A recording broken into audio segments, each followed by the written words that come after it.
Hello, everybody, and welcome to the fourth masterclass session.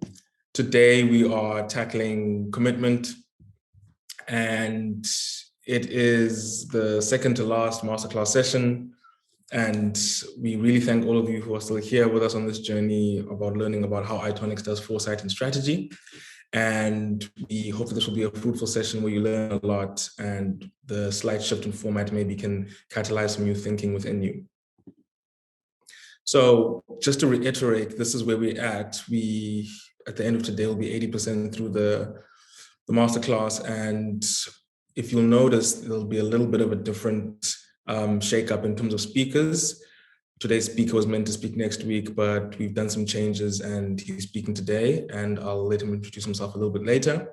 But yeah, today's commitment, and then next week, the final session is on dissemination, which will then bring to a conclusion our COFIM Foresight and Strategy Masterclass series. So again, thank you so much for those of you that are here and have been with us for the entire ride.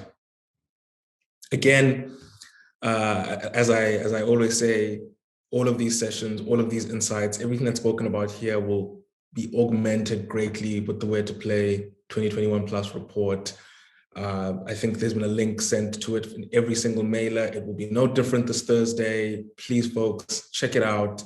And I think if you haven't read it, you've been going through one of these masterclasses, reading it, and then going back to the recorded videos of the masterclasses will augment your understanding, will also augment your insights, and maybe the applicability of a lot of the content that we discuss in these sessions. So please, I highly encourage you to download that report.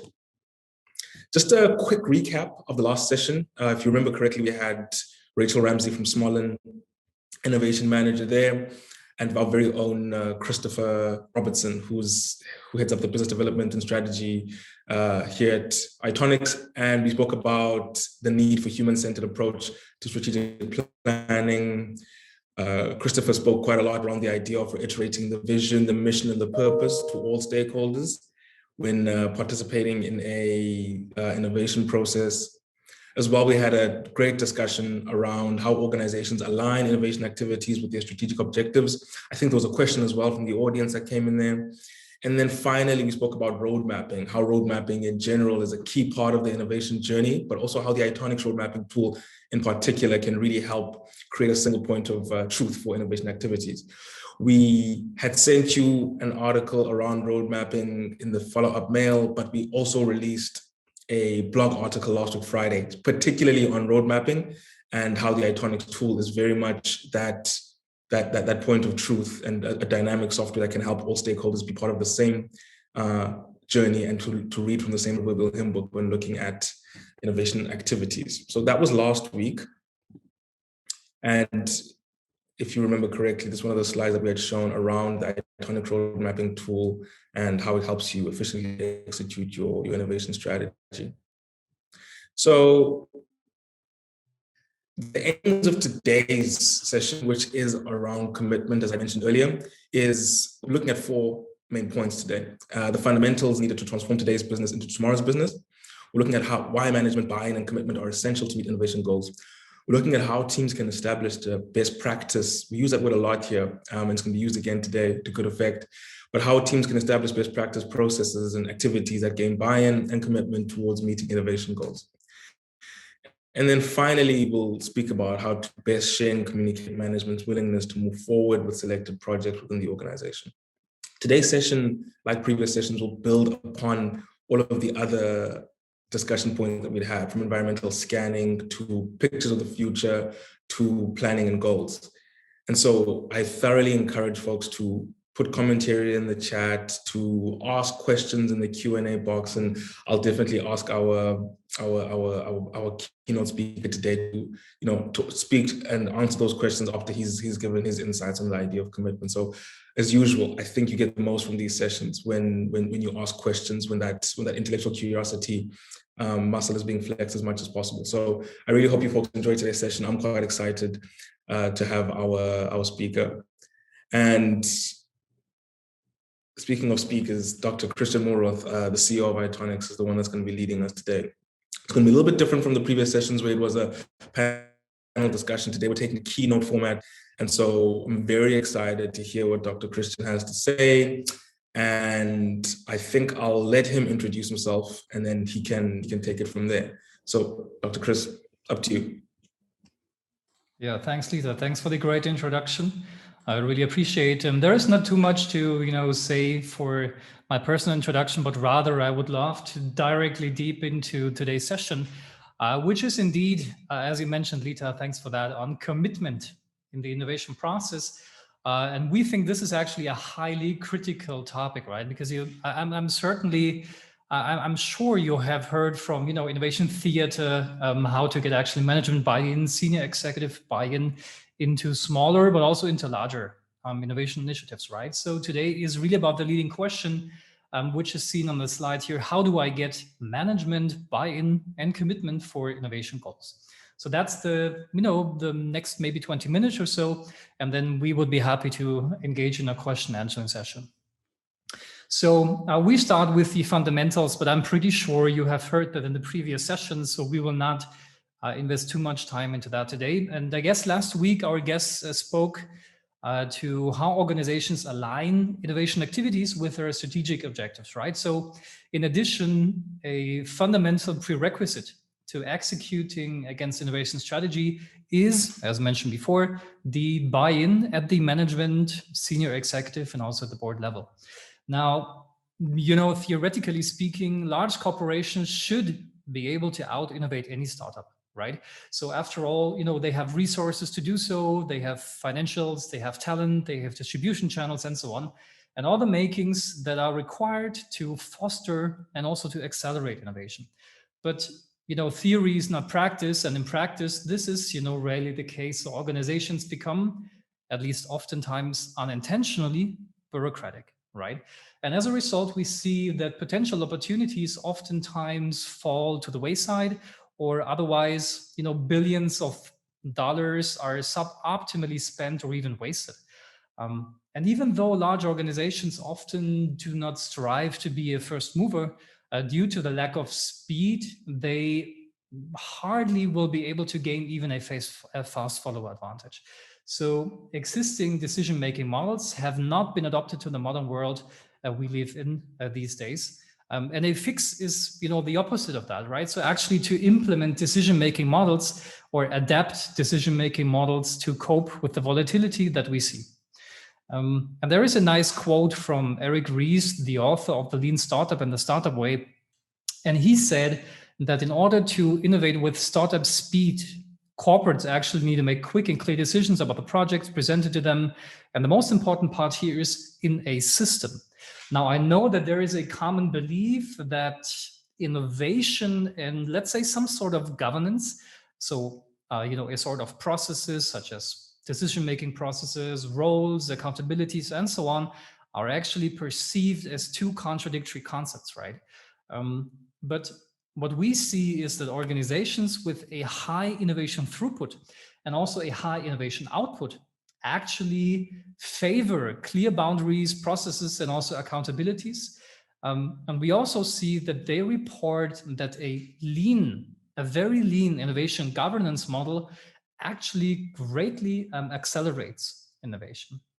So this is where we at Atonics believe that innovation teams better build capabilities geared towards commitment, the main topic of today's session. It is not typically seen to be a discipline in itself, but a clear and structured decision-making adapted to the innovation process is actually seen and also experienced to play a fundamental role in shaping how organizations create value.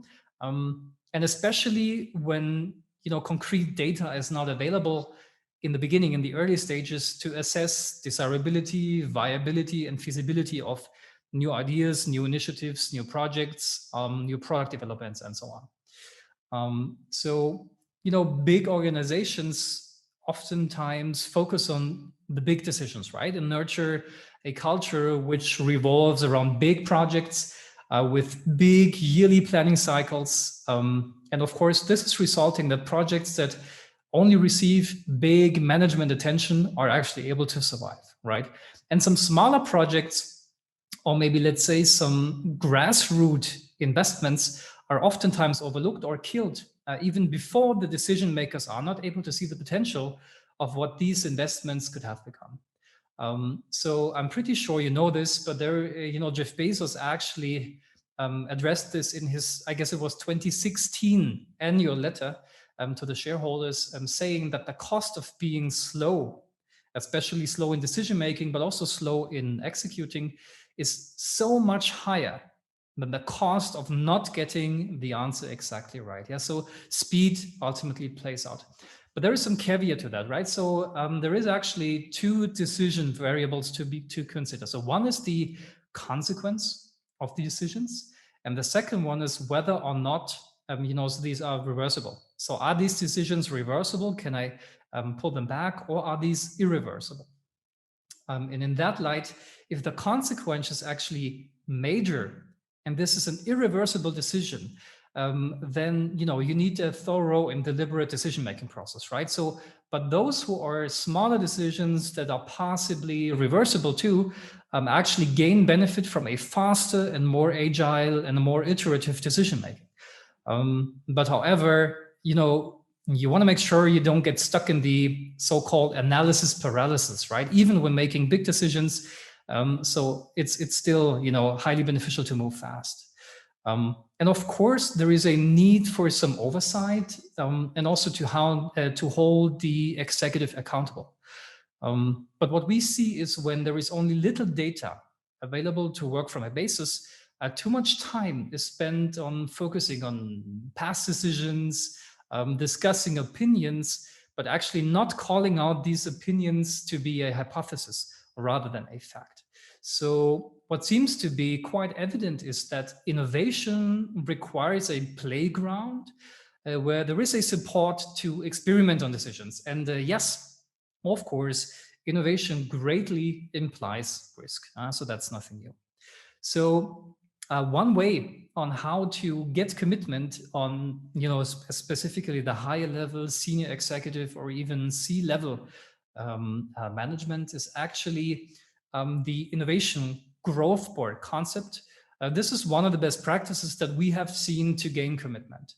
And this, I'm not sure if this is a rather new or emerging methods, but with this, teams can actually embrace some best practices and activities to really gain senior executive buy-in and commitment when they try to achieve meeting innovation goals, growth goals, and also strategy goals in general. So the why of a growth board might be a bit different for different kinds of organizations. But in general, the reason for setting up such a growth board, or in this case, an innovation growth board, is to establish innovation-based approaches at large scale and to bring some kind of venture capital style mindset, accountabilities, and also metered funding for innovation activities to the entire organizations. Now, the growth board is actually responsible for ensuring that the entire organization maintains a balanced portfolio of innovation and growth activities across all the innovation horizons. So this means innovation initiatives for the core, adjacent business, as well as for new and transformative or disruptive areas. And at the very basic level, growth boards help achieving this by understanding that the traditional return on investment style accountabilities won't work in this space, right? So rather the right mindset and the right questions need to be asked. But this is clearly not about, happy, rapid prototyping, fire and forget, or a new chapter in the innovation theater. But instead, innovation teams will be held accountable. And metered funding is applied to ensure evidence and traceability, and also to make sure you collect data over and over again. Now, in terms of staffing, members of the executive leadership team should be part of the growth board. This includes members from finance, from HR, R&D, product, and so on. And having them on the growth board will ensure alignment with the strategy of the organization. And it's also recommended to have a challenger role in the board. That can be an external advisor, someone from a venture capital firm, someone from an accelerator or similar. For frequency, I mean, that's pretty obvious. Typically, growth boards meet every 2 months for maybe 2 to 3 hours, and then performing focused work and clearly focusing on decision making. So one way on how to establish this commitment on any given level, but specifically on senior executive level, is indeed to establishing innovation growth boards. And there is a few hacks on how you could start. So at the very beginning, you want to make sure that you actually limit the reach of the growth board. So at the beginning, maybe it's sufficient to focus on 2 to 3 different domains. And ideally, you want to select domains that have a high strategic importance for the growth of the organization. So, making them in line with the strategy. And prior to setting up the growth board, it is highly recommended to build a successful track record of the innovation-based approaches used inside the growth board. So showcase successes and really prove that the innovation-based approaches work, including metered funding, before actually raising the concept of growth boards. And then, of course, the typical things like ensuring buy-in and consistent commitment, because this is clearly not a part-time job, but rather a management and leadership task for the entire organization. Can be smaller units, but actually the entire organization as such. In addition, there is some clearly defined, or let's say well-defined blueprints on how to implement and instantiate a growth board to your organization. So you can use that. I mean, they're actually freely available on the internet. You can just Google it. But in most cases, it will take some time to get adjusted to your language, to your culture, to the way things are going at your organization. And maybe, one of the important parts is actually to keep moving. So establishing this is a long-term investment. It's not something that probably will play out in the first weeks and months.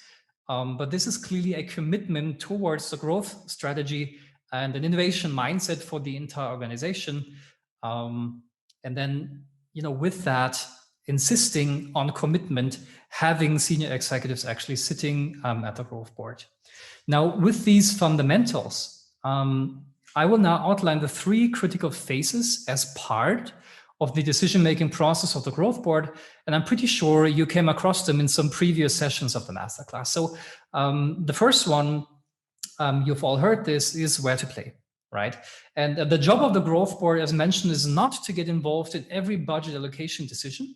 And it should also not play the role of receiving and consolidating disparate ideas, right? So the job is clearly to choose specific spaces where to play.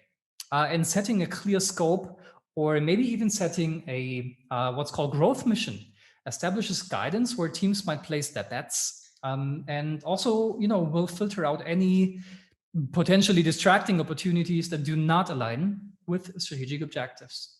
Now, in the next step, growth boards have to manage the full portfolio of experiments across all the innovation horizons, as mentioned before, and establish a metered funding approach.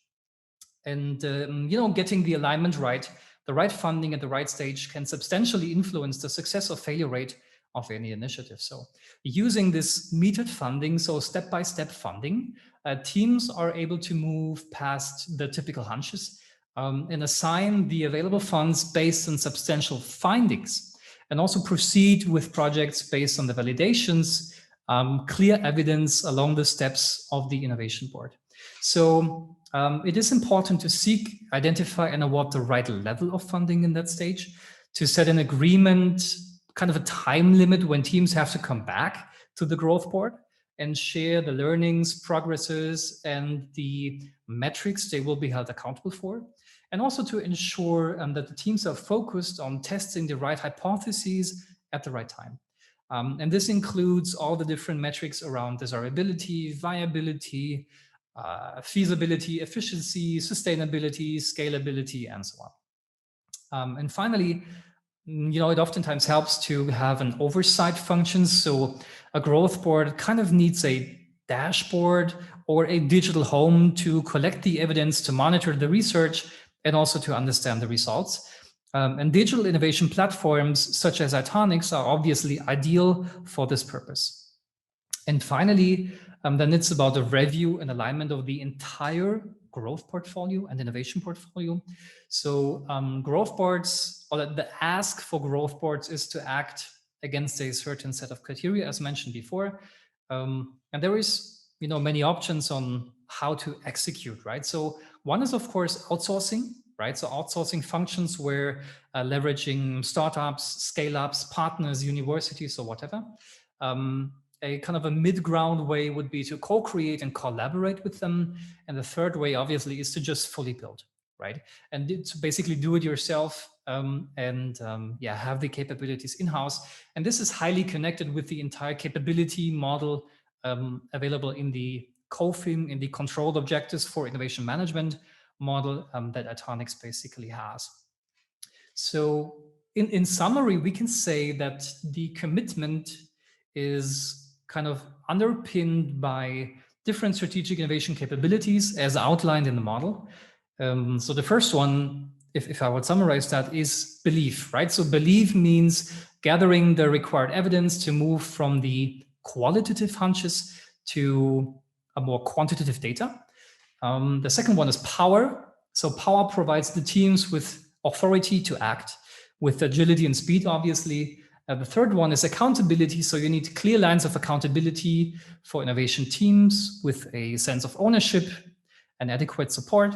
And the fourth is really follow through, right? So follow through, ensuring to make the decisions strategically supporting the integration of the innovation and growth projects with the rest of the business. So these are kind of the commitment capabilities, the four ones, and they're further, of course, detailed in the Itonics COFIM model.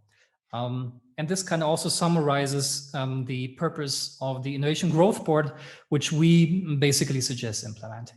So that's it for the presentation. I hope the concept of the Innovation Growth Board might be worth considering for some. And with that said, Lita, I will hand it back to you for the next steps. Thanks so much, Dr. Chris. I'm curious if there are any questions from our audience. If people are still gathering the courage to ask one, I think I'll ask the question first.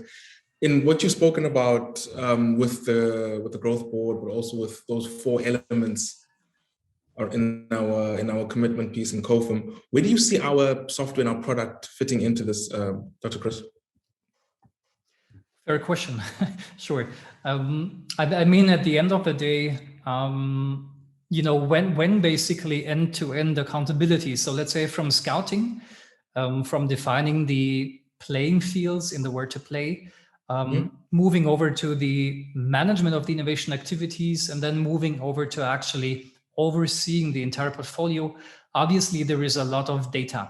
So that's number one, right? So obviously a lot of data is coming in, and given that, especially large and medium-sized organizations have a fair level of complexity in their business lines, in the products and the services, in their entire offerings, it's really hard to kind of follow through and also collect the required evidence if you don't have all the data in one place. So that's one of the recommendations, right? So having a digital home, a digital platform, and that's just a natural thing, right? So typically organizations start out with putting data in Excel spreadsheets, and then in PowerPoint slides, and then in maybe some own built, custom built databases, and then in some, project management tools and so on.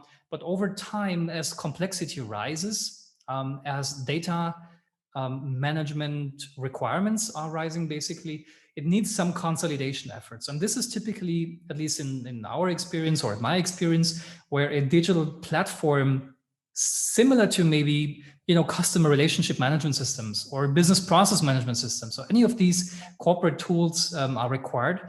And the Itonics Innovation Toolset is just, one toolset to do this for innovation, growth, and strategy.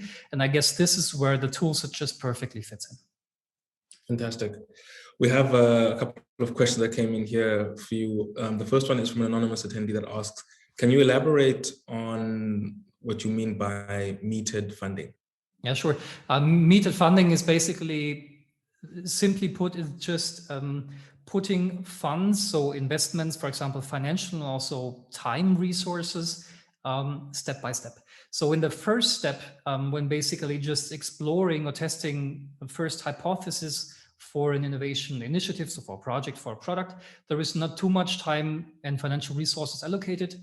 Whereas further down the line, so the more confident you are, the more resources you apply. So the later in the stage, the more funding is basically applied, and that's simply called metered funding. Okay, fantastic. Here's one that is a little bit interesting. Is another user asks, what is the definition of innovation? And Yeah, so sure. I'm curious to see what your answer is on that one, Dr. Chris. Yeah, sure. I mean, I guess that's a question which is actually asked fairly often in innovation, right? And to be honest, there is many perspectives on how you could actually answer that. It's, by the way, the same, and I don't want to, not answer the question, but it's actually the same for what is the definition of strategy, right? What is maybe the definition of growth or something? So this is, I guess, in theory, innovation is just a new thing, right? A new method, a new product, a new service. But it's not only the thing itself, but it's also something that is adopted by some market. And that could be a niche market, there could be a mass market, it doesn't really matter. But it's not only something new, but it's something new that's adapted by some market. The user who asked that question, I'm just going to ask you to rephrase your second question. I'm struggling to understand it properly. So I'm going to move on to another question where the anonymous attendee who had asked you about metered funding, I think it's a little bit of a follow-up, because the question is, how does this fit in with lean methodology? And what are the benefits of this approach in comparison to a traditional research and development process? Yeah, I think actually this is a variant of all the different lean methodologies that exist, right? In this case, the lean methodologies combined with innovation practices, right? So it totally fits in with lean methodologies, and there is many different books and also literature on that, right? So there can be the lean startup, and all the different books existing on that, all the different methods and practices around that. In comparison to traditional R&D processes, I would say there is a fundamental difference to traditional R&D processes when you speak of the size of investments. So at least, I mean, sure, in some R&D processes, there is smaller smaller experimental phases at the beginning. Sure, fair enough. But typically at some stage, traditional R&D processes, at least as I do understand them, very early assign a high volume or a large amount of different funds. That can be, again, time or resources or talent or whatever. And a metered funding process actually is chopping down the different phases and is not asking for specific ROI, so return on investment metrics, but rather uses some of the, I don't know if it's called modern, right, but modern innovation style accountabilities that you will find from the lean startup or the lean methodologies. So that I would say is the kind of fundamental change or the fundamental difference between traditional R&D processes and kind of the lean topics. Okay, fantastic. Okay, and then the final question, which the user so kindly rephrased, is, we mentioned a lot about Eric Ries and the lean startup and this idea of growth boards, but they're asking, in terms of our definition or your definition of innovation, how does another book called Loon Shots, How to Nurture Crazy Ideas That Win Wars, Cure Disease, and Transform Industries? I'm not sure if you're familiar with it, Dr. Chris, but the person is asking, how does that book and its philosophy on innovation fit into the definition that you provided? I think I'm afraid I cannot answer this question because I have not read or heard this book yet. But I'm happy and thanks for the recommendation. Maybe it's worth putting this on my list. I think I'll put it on my list as well. I wasn't familiar with it. And then I think the final question then is from the same person is there something, or what is, rather, maybe to rephrase it, what is the Itonics philosophy around innovation strategy? I think it's a very broad kind of question, but maybe you can narrow it down a little bit, Dr. Chris. Yeah, that's also a good question, a fair question. I mean, it was phrased like, I'm reading the question right now. So is there something as an innovative strategy? Maybe the question is around, is there something like an innovation strategy? And there certainly is, but it is a multi-dimensional topic, right? So it has many, many different auxiliary inputs to it. One is, for example, the question, make or buy, right? So we know large organizations that actually tend to focus on buy, right? And there is different organizations that solely focus on make. And then there is, you know, for most of the organizations, obviously something which is in between and leverages all different things like make or buy, make and buy, and so on. But that's only one dimension to the innovation strategy. A second one is the question of timing, right? So do you want to be first mover? Do you want to be fast follower? So how fast do I actually want to be in comparison to the market, maybe to startups, maybe to other players on the market? So I need to ask about the timing perspective as well. So this is, you know, and all these different dimensions that you have at the end make up for a strategy, an innovation strategy. But it's not a singular thing, and it's not a one-dimensional thing, but it's actually all the different set of tactics, including a clear vision and understanding of your corporation on how you want to approach the new, which, by the way, is not only R&D and product, right? So you can also be innovative in terms of HR practices. So in these days, for example, having passed at least some countries seemed, right, to have passed the pandemic. Let's see how that goes. But in that case, they also played with innovative ways on how to, you know, work from home, work from anywhere, work from remote. So it's not necessarily only focusing on product and R&D. But to answer the question, all these different dimensions ultimately make up for the innovation strategy of an organization. I think that'll be it now from Q&A. But yeah, just again, Dr. Christian Muro, thank you again for taking your time and sharing with us your insights and your thoughts. Really, really appreciate it. And I'm sure the audience also appreciates it. And just in a final closing, just to remind everybody that next week will be Dr. Tobias Mayer, who's one of our senior innovation consultants. And he'll be talking about dissemination with a key question of how do I communicate innovation goals throughout the organization, which I think is a very interesting one and is very much linked to the insights that Dr. Christian Muro has given us today. Just a quick housekeeping reminder, folks, this session was recorded, will be in your inbox by Thursday end of day, as well as the slides and the key slides that are part of this presentation. We encourage you to go check out the Way to Play 2021 Plus report, as well as the recent blog post around road mapping and how road mapping helps guide innovation within your organization. So thanks again, Dr. Chris, we really appreciate it. And we will see you folks next week.